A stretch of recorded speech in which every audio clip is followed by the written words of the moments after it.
Most of us get our financial education from our parents. KIYOSAKI was fortunate enough to be influenced by two fathers with different mindsets about money. One, an intellectual scholar, the other who didn't pass college. One would think, I can't afford it. The other, how can I afford it? One studied hard to find a good job, the other so he could start or buy his own company. One thought about saving money, the other invest in money. One was taught money is the root of all evil, the other that money is power and freedom. As he learned from his dads, it's how you think about money that can make you rich or poor. The poor work for money, the rich have money work for them. Most of us get up, go to work, pay the bills, repeat the cycle, and live life dictated by the size of a paycheck. You have to take a leap and a commitment to change. Stop living in fear, relying on a so-called safe job, or greed by blowing your paycheck on luxuries you don't need, and start looking for opportunities to grow and free yourself from the rat race. While for most of us our profession is our income, the rich make their assets their income. It's not how much money you make, it's how much money you keep. Making money is easy, keeping it not so much. There's no shortage of stories of millionaires gone broke, which is why you need a solid financial foundation. Rich people acquire assets. Poor people acquire liabilities they think are assets.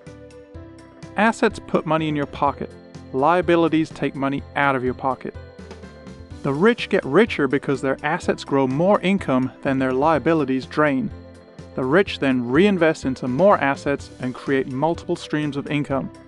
That said, more money won't solve bad spending habits.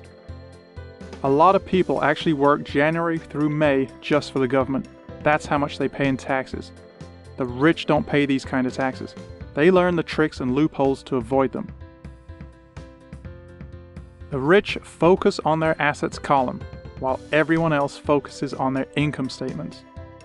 Most people work for everyone but themselves, their company, the government, and the banks. Then what's left you get to keep, but it's not going to make you rich. Minding your own business is about investing in yourself. Acquire assets that have value or will appreciate or generate income. Invest in the stock market or real estate. Poor people buy luxuries first, often on credit. Rich people build their assets and income and then acquire luxuries. When you pay yourself first, you get financially stronger. When you pay others first, you get financially weaker. We all know taxes suck, because the harder you work, the more you pay the government. Back in the Robin Hood days, taxes were meant to come from the rich and benefit the poor. The reality in modern days is that middle-class taxpayers support the masses, while the rich get all the tax breaks. To protect themselves back in the day when they were sailing ships, the rich created corporations, so if they lost the ship, they were only going to lose their investment and not everything personally. A corporation is just a piece of paper filed and sitting in some attorney's office, registered with the government agency, but it protects the rich. Corporations have lower income tax rates and get protection from lawsuits. Corporations get to earn, spend, and then pay taxes, versus earn, pay taxes, and then spend what's left. This is a huge advantage in paying less taxes. In the real world, it's more than academics that makes you successful. You need a desire and belief in yourself, the ability to take calculated risks and leverage the strengths of others. Don't expect others to make your success. You have to go out and grab it with both hands. Plenty of people work hard and wait to be rewarded, but sometimes it just doesn't come. Don't wait for the time to be just right. It rarely is. Always be looking for opportunities, and financial intelligence gives you more options. Deals and profits are made in the buying, not the selling. Job security meant everything to poor dad. Learning meant everything to rich dad. A lot of people are one skill away from earning a lot more money. I've known many people whose technical skills are brilliant, but are held back due to poor communication skills. This is why learning leadership skills is invaluable, and those with great leadership skills will rise to the top. Sales skills are not just for shady car salesmen, and if you want to leverage the strengths of others, you need to learn how to convince others. If you decide not to learn these new skills, then master in your specialized skill and hope the need for that skill never goes away, or hope you don't get replaced by some more cost-efficient method. If you hate risk and worry, then start early. Learn the power of compound interest.